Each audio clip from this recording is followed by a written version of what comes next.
you for listening to my daddy's podcast. Please subscribe to our channel. Hey, don't let these tears fool you. There's all dog around this mug. I'm good.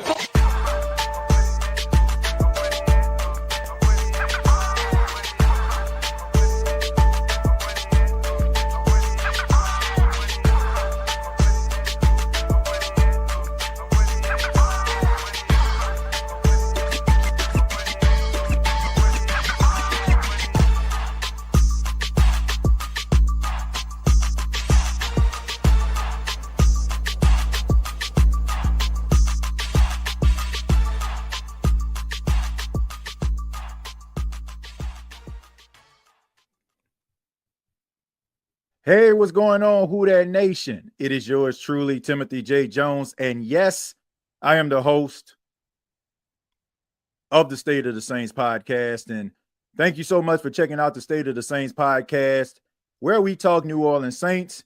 And on this edition, we have a special guest with us, a good friend of mine, back again to talk to us a little bit about the goings-on of the NFC South, as well as the New Orleans Saints.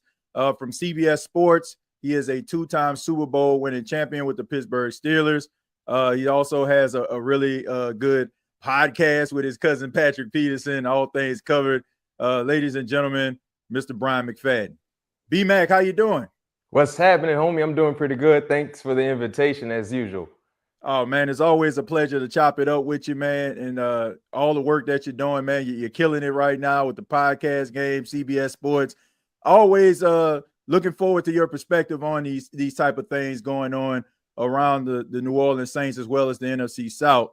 Well, I guess we can go ahead and start, man. I mean, this is relatively new to the New Orleans Saints. I mean, even though they hired Dennis Allen a couple of years ago, before him, I mean, it was 15 years of the same coach. Now the Saints, they switched from Dennis Allen, and now they bring in Kellen Moore. The last time we saw him coaching, he was winning a Super Bowl championship with the Philadelphia Eagles. Let me go ahead and start there. What are your thoughts on the New Orleans Saints hiring Kellen Moore? What are your thoughts about Kellen Moore as a head coach versus him being an offensive coordinator? Well, actually, I like it, TJ. I like it because when you look at the New Orleans Saints as an organization and kind of seeing how they handle business, you know, you weren't probably going to get one of the more coveted names that was available when you look at all the head coaching vacancies that were out there. You know, so many teams that needed a head coach and so many quality candidates. You felt like New Orleans wasn't going to get one of the top dogs, the Ben Johnsons of the world, you know, the Aaron Glenns of the world, you know, names like that. But then when you look at what Kellen Moore was able to do throughout his tenure there in Philadelphia, you know, getting the most out of his quarterback, you know, dealing with so many unique personalities on the offensive side, guys that have already established themselves to be proven playmakers, and getting those guys to buy in, it speaks volume about the respect that those players had for Kellen Moore. And I think in terms of becoming a head coach in the National Football League, X's and O's are very, very important. But can you command the respect of the guys you're going to coach? Because when you do that, you will always have the locker room. The locker room will always be intact. So clearly he showed the ability to do that for one side of the field in terms of the offensive side. Now, TBD to see exactly can he do that for the entire locker room. But clearly the New Orleans Saints brass feel like he can.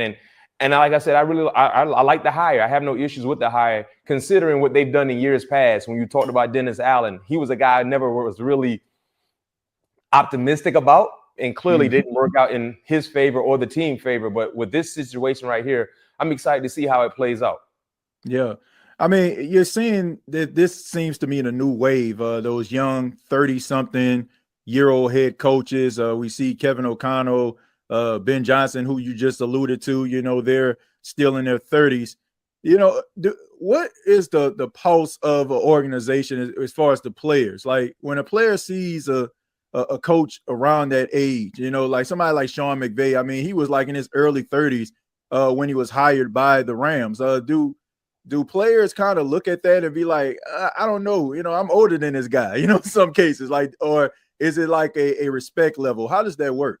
Well, instantly the players will respect whoever the new head coach is, regardless of how young he is. Now it's up to the head coach to keep that respect. Because to your point, you look at Sean McVay at that time when the Rams hired him, he was the youngest coach in the National Football League. I think he still is the youngest coach to ever coach, if I'm not mistaken, TJ, an NFL franchise. But it worked for him because they respected him and he earned more respect with his ability to put the players in the best positions to be successful. And a unique thing that Sean McVay also did, one of his first hires, significant hires, was he brought in Wade Phillips to be the defensive coordinator. Remember, Wade Phillips had NFL experience, head coaching experience. So when you're a young coach, you want to have mature, experienced minds on your staff to be able to help you go through some of the growing pains. And I think that was significant in terms of the maturation process for Sean McVay as a head coach and the overall success that we watched him embrace early on in his professional career. So when you look at Kellen Moore, when he brought in Brandon Staley, I know some people was like, whoa, wait a minute. He was a dud as the head coach for the Chargers. Yes, he was. But that doesn't mean he can't be a really, really good coordinator. Because as we've seen in the NFL, some guys are better suited to be coordinators than head coaches. Right. To your point, Dennis Allen, great defensive mind. But it's different when you're the overseer of everything. So I like the hiring of Brandon Staley because he has head coaching experience. Granted, it wasn't really good, successful, but he's been in that role. So maybe that experience can kind of help Kellen Moore and just allow Kellen Moore to focus more so on one side of the football field in terms of the offense, and just knowing that Brandon Staley knows what he's doing on the defensive side. Yeah, I mean, and also you got to mention Doug Nussmeier, who he has appointed as his offensive coordinator. I mean, he was with them with the Cowboys, the Chargers, as well as the Philadelphia Eagles. So that's someone that it seems like Kellen Moore has leaned on throughout his coaching, as offensive coordinator at his last couple of stops. So, I mean, it seems to me like he's trying to bring in some coaches that has some experience to make the process and make the transition easier for him.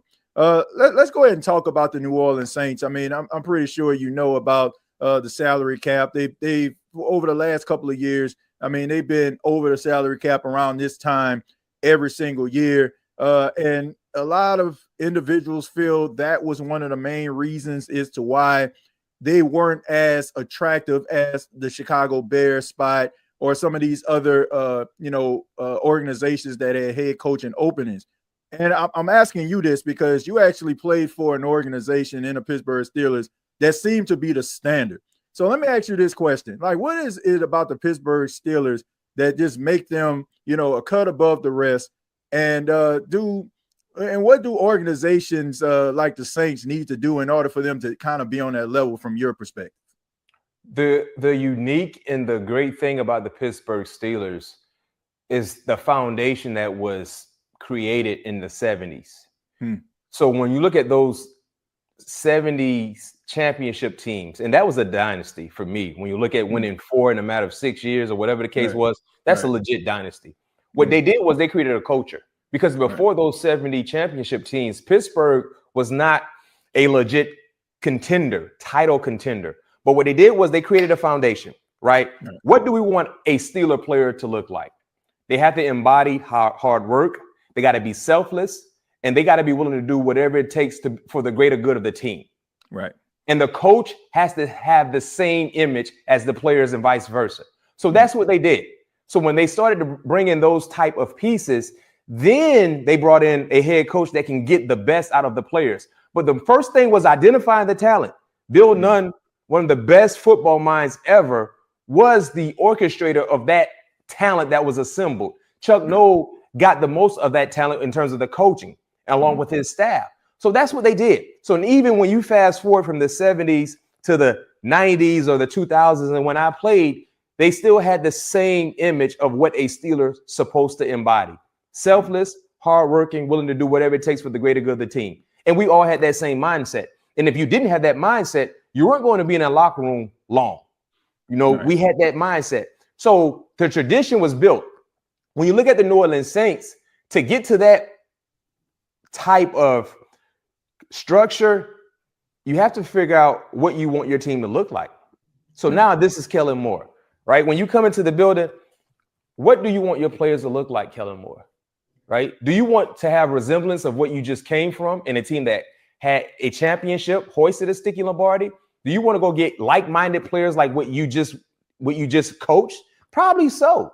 So now as you go through this talent evaluating process in terms of the draft and free agency, which guy embodies what you want your team to look like?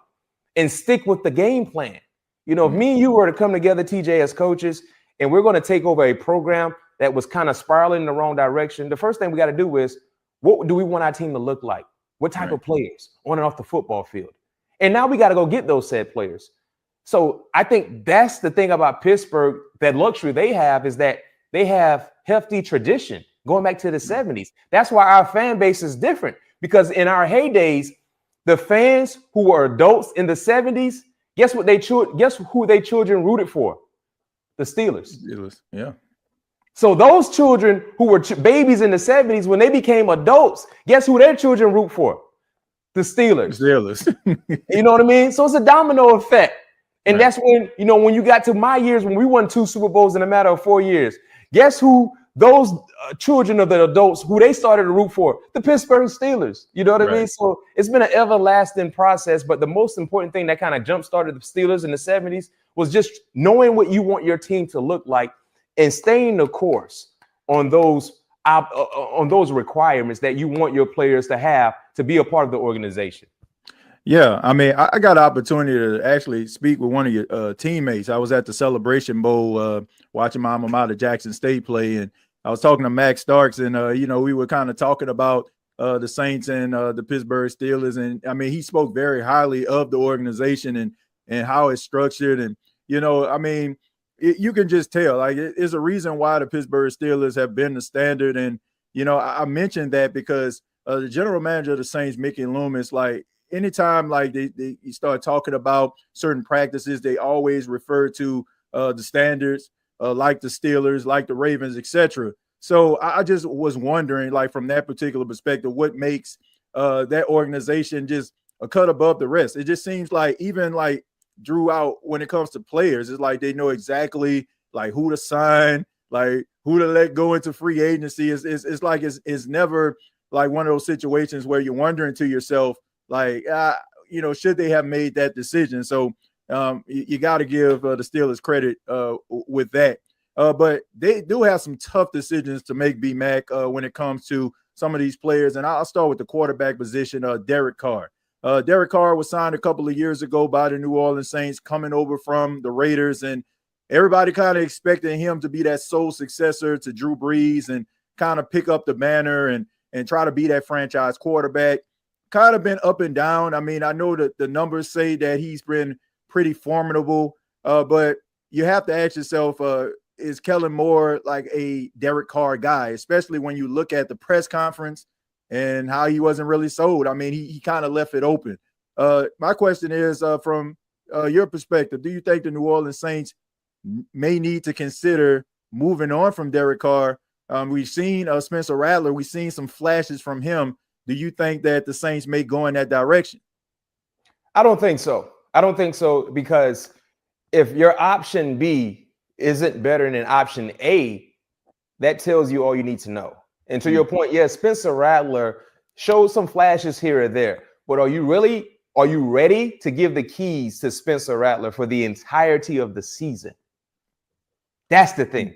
See, with Derek Carr a year ago, up and down play, but it wasn't solely on Derek Carr. Look at all the injuries the Saints dealt with on the offensive line. Yeah. Losing so many offensive linemen, you're having a different rotation almost weekly, and then you lost your 2 top pass catchers that were speed guys that could create separation, that could open other areas for your offense. You lost, you know, when you lose those 2 top guys, it's hard. It's hard. I don't care how experienced your quarterback is. So I still believe Derek Carr has more than serviceable play left in his game. I think he needs to have things around him even out in terms of to get him to play at his best. But me personally, TJ, I would prefer Derek Carr than Spencer Rattler right now, because I don't know how Spencer Rattler will handle that workload for the entire season. If you're telling me you can get Derek Carr back with a healthy O-line, right, with your guys in place, with a healthy cast of wide receivers, along with Alvin Kamara still doing what he's doing, you can win ball games, in my opinion. Well, let me ask you this, though. Would you say the same thing could be a possibility with Spencer Rattler? Like, Spencer Rattler, he started in 6 games, but he was out there with guys that were undrafted, unproven practice squad guys. So he showed, like I said, he showed flashes, in certain moments. Could he have been a product of, what the Saints were actually going through in his own right? Like, would you think that maybe with some better talent around him, he can improve his play? And also going into from his rookie season to the second season, do you think that he could possibly improve? Oh, no question. Yeah. And to your point, yeah, he was kind of a product of the environment that he was in the midst of, because the same things I said about Derek Carr, you can say about Spencer Rattler, because he didn't have the pass catchers. He didn't have the offensive line. I think, me personally, I'm a firm believer, TJ, in earning it, not giving it. Right. So if there is a situation where Kellen Moore and his offensive staff, they're trying to figure out who better fits their offense, who gives them the best chance to win, it's going to be a competition then. Right. Let's do it like some old cowboys and meet in the middle of the downtown and duke it out. Right. Each player get ample amount reps with the ones throughout the entire offseason regimen, throughout training camp, throughout preseason. And there lies the determination of who should be the starting quarterback. And I think that's the best way for me, because that's where I come from, competing, earning it, instead of, here you go, it's your car, you can do whatever you want to do with it, even though you ain't paid for it. You got to go pay for it. You know what I mean? So Derek Carr, if you want to be the guy, you keep this young player off you. Spencer Rattler, if you want to be the guy, you got to go get it. You got to go get it. So that would be my best scenario to your question. Yes, I do think Spencer Rattler product of his environment, but let's make it a competition. Let's make it known to the public. It's a competition. The best man win. Yeah. I mean, look, if we're talking about like experience, I mean, it's without question. Like Derek Carr has the most experience. The game has slowed down for him throughout his time. He's going into his 12th year. But, I look at Spencer Rattler. When I evaluate him, B-Mac, it's like I evaluate him based on some of the things that I've seen. But there was, I think Tom Pelissero from NFL Network said that he was at the Green Bay game where the Saints didn't score a point in that game. And he talked to a coach and he asked him, how was Spencer Rattler doing? He said he's great. He said he has to meet the wide receivers he's throwing to in this game tonight. But when you're going into that type of situation, I just wonder, like, is it fair, like, to evaluate him based on that? Like you said, it's the product of his environment. I don't know. I feel like when it comes to Derek Carr, we pretty much know what he is. Like, we know that he's not going to be a Joe Burrow at this point. He's not going to be like an elite quarterback. But I'm just wondering, like, looking at the Saints in a way that is structured with the salary cap, that they have to go through a rebuild. Is it ideal to try to keep around a guy that that more than likely is not going to get you where you need to be? Probably will give you a couple of wins that you probably wouldn't have had without him. But the ultimate goal, I guess, is trying to win a division and going into the postseason. Like, if you're not having sustainable success with a guy that you're giving a lot of money to, B-Mac, is it worth it? Is it worth it, like, going and giving him that money when you know that you're probably going to win 8 or 9 games, win just enough to keep you out of the playoffs or maybe contending in the final week of the season? Is it worth it? No, it's not worth it. But you still believe, especially playing in the NFC South, where you don't have to have heroic like play at the quarterback position to win your division. Okay. Right? We've seen that. Unfortunately, the NFC South, it hasn't been one of the more competitive divisions in the National Football League. You can win that division with serviceable quarterback play at best and be good. Now, to your point, in terms of the money that's tied up to Derek Carr, that's an issue because if you're being paid a certain way, you want to see expensive results, right? Because you have a big paycheck, so you want to see expensive results. So it's almost like this: how many more wins is Derek Carr better than Spencer Rattler? Would you say 2? Would you say 3? Would you say 1? Good question. That's the question, right? Good question. Because unfortunately, with Mickey Loomis, you don't have a lot of money to play with, so you got to be smart and strategic in what you do. So if you decide to cut ties from Derek Carr, let it be more so because Spencer earned that right. Instead of this is the best business move for us. Yeah. Because sometimes when you make the better business move instead of the better football move, you will come out losing more than winning. And that there lies what I said early. Make this a competition, a legit competition. Because if you just hand Spencer Rattler the keys to the car, TJ, and he ain't ready, and he already showed you throughout this entire offseason process that he wasn't really ready yet, but because of the business decision, we went, and then you win 2 or 3 games, don't complain. Good point. Don't complain. Then, because you already knew he wasn't quite ready yet. That's a difficult thing to digest when you know he wasn't ready. Then saying, you know what? He duked it out and he was the better quarterback. Regardless of what the decision money-wise it was, he was the better quarterback. You can accept that more so than saying, I know he wasn't quite ready, but because of the business tied to Derek Carr, we gave it to him, and now we got to deal with this. I think that played a role in them deciding to allow him to start last season. I think that Saints fans were clamoring for him. I mean, everybody knew about Spencer Rattler, like him coming out of college and, you know, the comparisons to Patrick Mahomes during his time when he was at Oklahoma. And I think that narrative kind of followed him, even though he was drafted in the 5th round. And I think that morale was so low when it came to, you know, the Saints on this losing streak and fans become very disinterested. I think that was the organization kind of throwing the fan base a bone. I don't think he was ready to be out there, to be honest with you. I feel like that was more of a organizational move to try to appease the fans. But I do think that there's something that you can actually work with. But we have seen when head coaches come in, they try to find that guy that's theirs. We see the same thing with, you know, with Sean Payton and Russell Wilson, right? When Russell Wilson wasn't really his guy, he allowed him to go, right? They ate the salary of Russell Wilson, but he was able to find Bo Nix. Now, this isn't a very heavy draft class when it comes to starting quarterbacks based on what prognosticators are saying.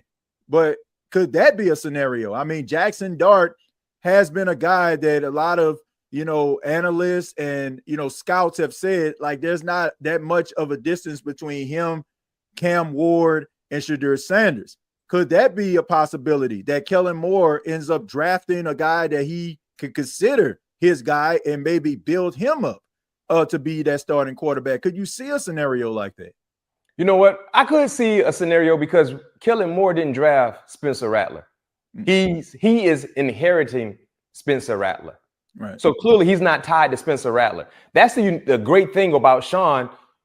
When he became the head coach of the Broncos, he inherited Russell. And instantly it wasn't going to work for him. But what he did was he stayed the course. And when it came an opportunity to cut ties, he went and cut ties and he went and got his guy that he wanted. So I could see Kellen Moore going out and maybe dissecting this quarterback conundrum in terms of prospects for this upcoming draft and saying, you know what? That's my guy. Right. That's who I want to build around moving forward. And it makes a coach life a little easier knowing that I'm working with people that I believe can give me the best success instead of me being forced to work with an individual. It's no different than head coaching. You know, most new head coaches want to go in a situation where they're knowing the GM that they're going to work with instead of being forced to work with a guy who they really want to do business with. But because they want opportunity, guess what? I'm going to take it. So I could definitely see that coming to fruition for Kellen Moore. Now, one thing you said about what some people are saying, there's not really a big gap of separation between Cam Ward, Shedeur Sanders, and Jackson Dart. In my opinion, that's a lie. It is a large gap. Okay. Cam Ward, Shedeur Sanders, and everybody else. Everybody else. And the thing I like about those two players is their ability to process.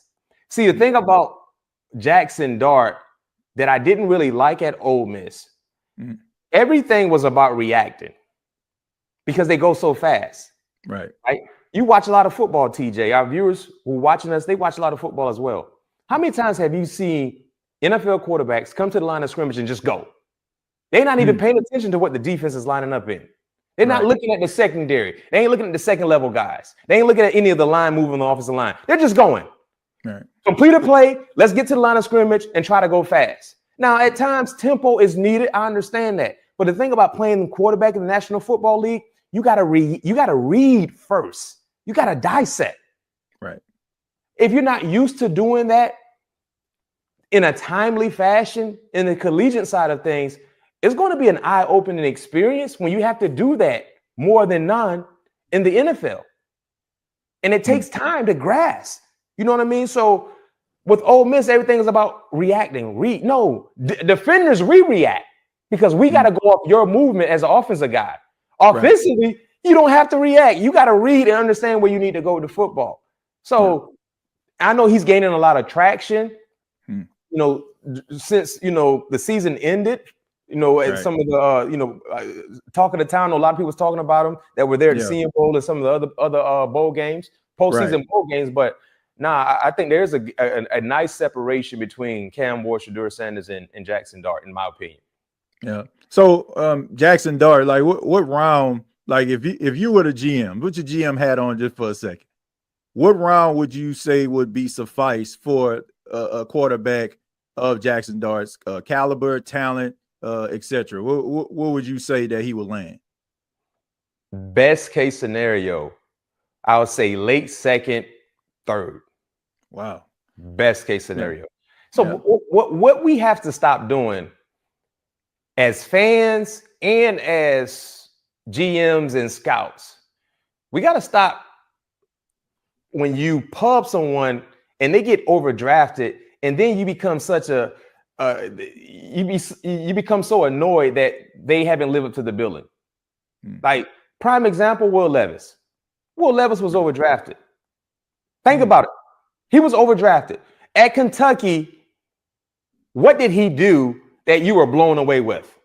Now he looked the part, great body structure, measurables, but what did he do consistently that you were blown away with? Think about it. Oh yeah, just the arm talent, like just his ability to get the ball down the field. And he got overdrafted. So when he got overdrafted, you're like, oh, bam, he got selected here to the Tennessee Titans. And when he became the starting quarterback outside of that game against Atlanta over a year ago, he didn't do anything. And now you're mad and disappointed. Why are you overdrafting him?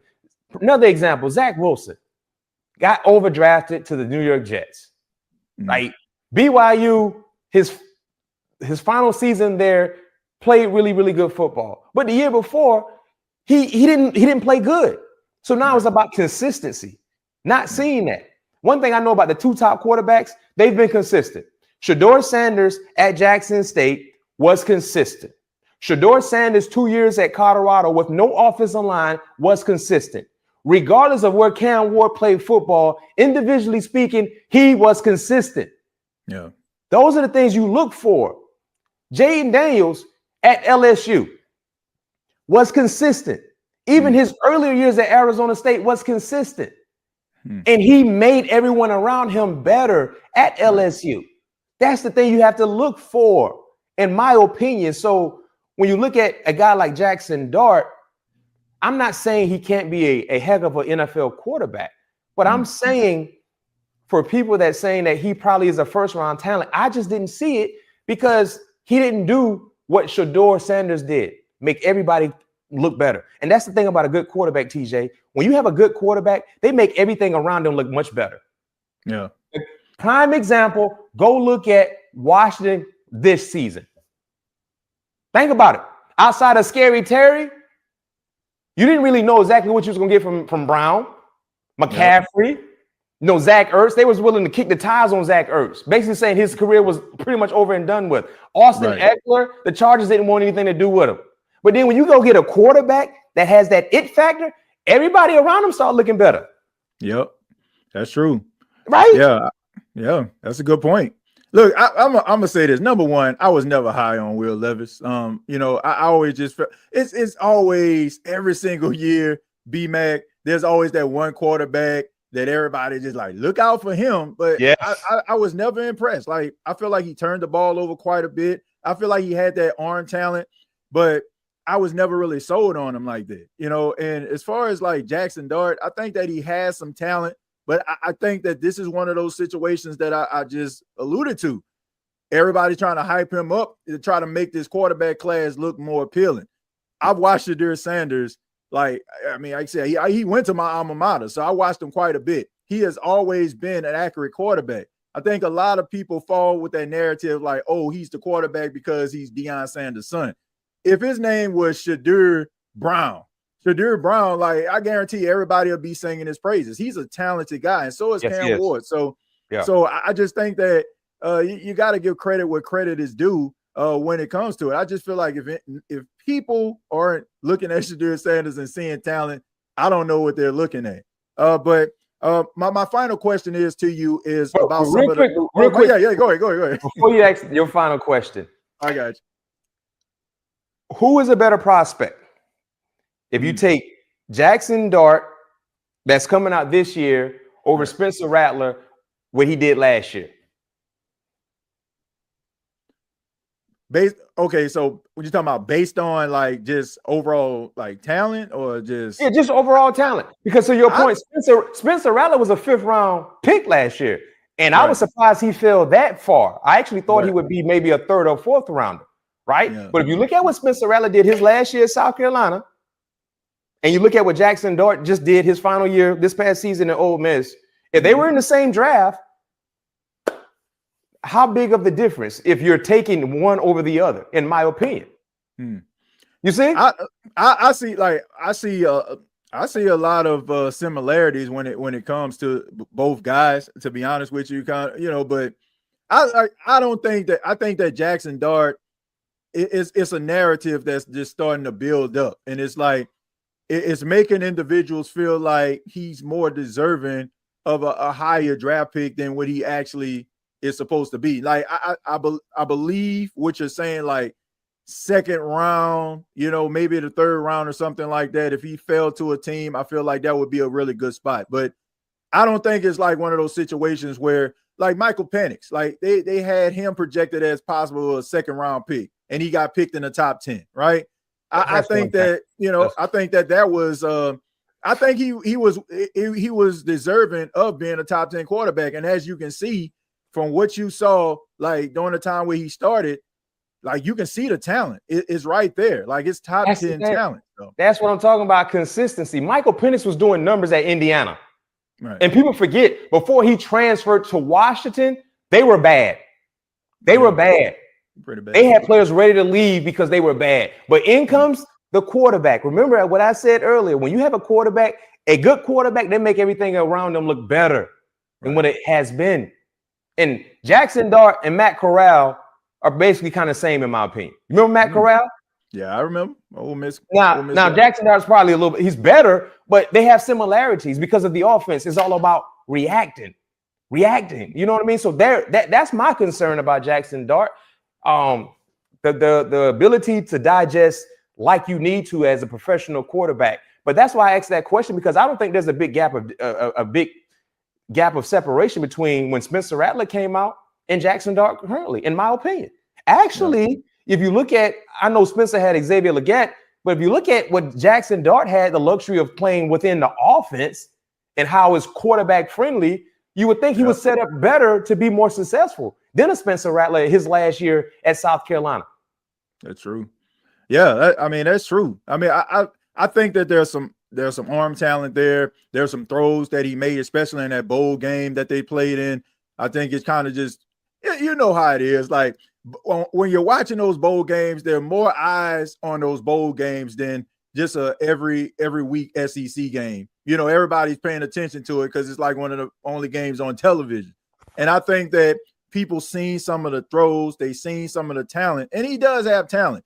But I don't think that is at a point where we need to be having this conversation about Shadur Sanders, Cam Ward, and him. No, I just don't. You know, no. I think that anybody, if he was to get drafted in the first round, I mean, you can always prove me wrong, but I do feel like that would be a reach. It definitely would be a reach.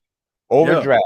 That would be an overdraft. And then, like I said, if it don't work out in a few years, don't go complaining because he was drafted in a position where he probably wasn't ready to go.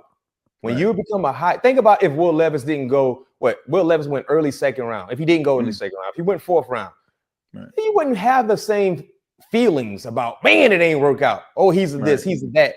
No, he got drafted where he was supposed to. So now he gets opportunity to kind of develop and go through the process instead of being drafted high and instantly they're throwing you in that fire when you ain't ready for that fire.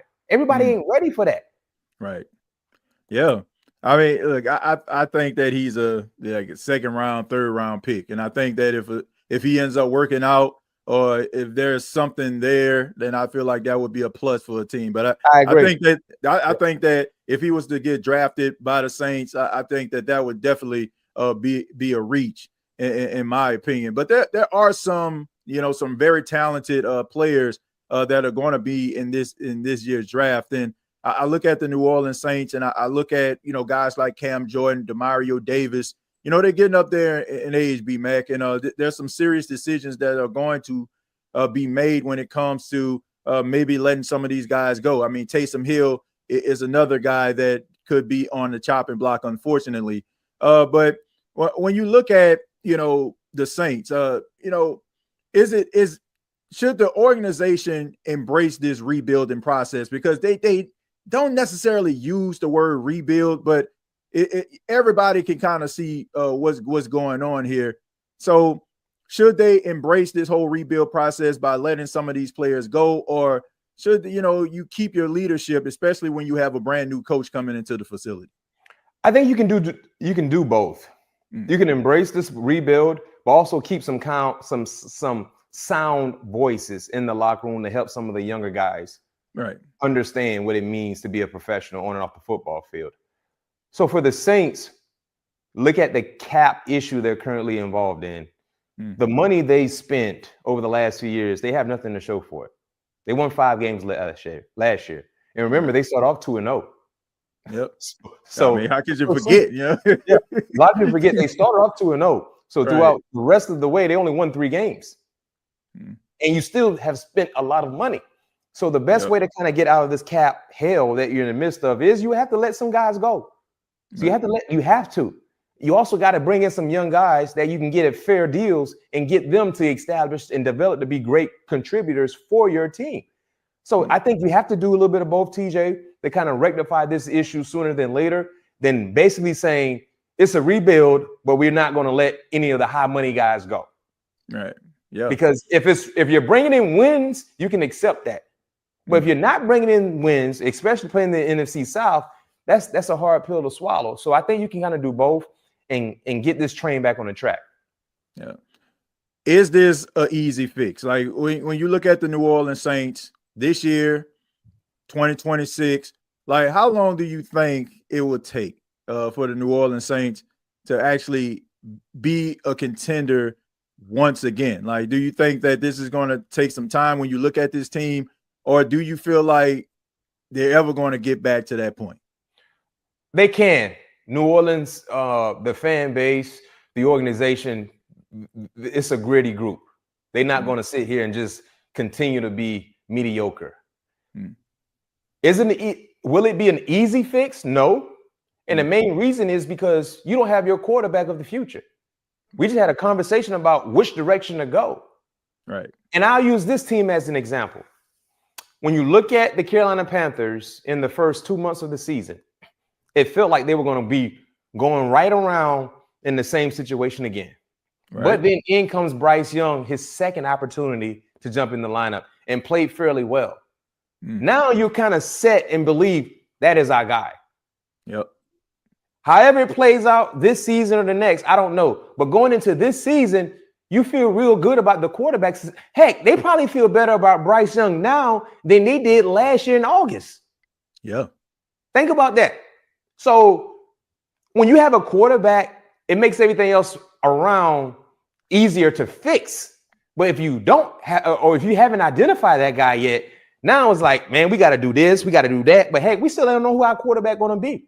And to your questions earlier, we don't know who going to be the starting quarterback for the Saints this year. Because if you ask the room full of 20 Saint fans who going to be the starting quarterback, half probably say Spencer, or they have say Derek. Right. That ain't a good situation. Yeah. Right? Well, I'll say 15 gonna say Spencer. Like, for yeah, I mean, he just not look like Derek Carr is not really popular among Saints fans, but I get what you're saying. Like, you like if you're just being logical, like not just like throwing your bias or your vitriol towards Derek Carr out of the window, who would put them in a best position to give them results? Yeah, it definitely would be a split in that regard. But B-Mac, it should be interesting to see, what the Saints are going to do. They got their offensive coordinator. You mentioned recently they just hired, upon us making this video, Brandon Staley as their defensive coordinator. So he'll be putting his staff together. There's a lot of things that the Saints need to do to get back to being that contender. But a new head coach, I think a lot of Saints fans would agree, is a step in the right direction. But thank you so much, B-Mac. Always a pleasure having you here on the State of the Saints podcast. And before you get up out of here, let everybody know how they can get in touch with you. No question. On X and Instagram, Facebook, all the same name, BMAC_sports talk, frequently talking ball. And as always, man, TJ, thank you for the invitation. Oh, man, it's always a pleasure to chop it up with you. Ladies and gentlemen, once again, two-time Super Bowl champion Bryant McFadden. You can check him out on CBS Sports. Also follow him on his social media pages if you want to talk football. As you can see, he knows what he's talking about. I appreciate it, B-Mac. Yes, sir.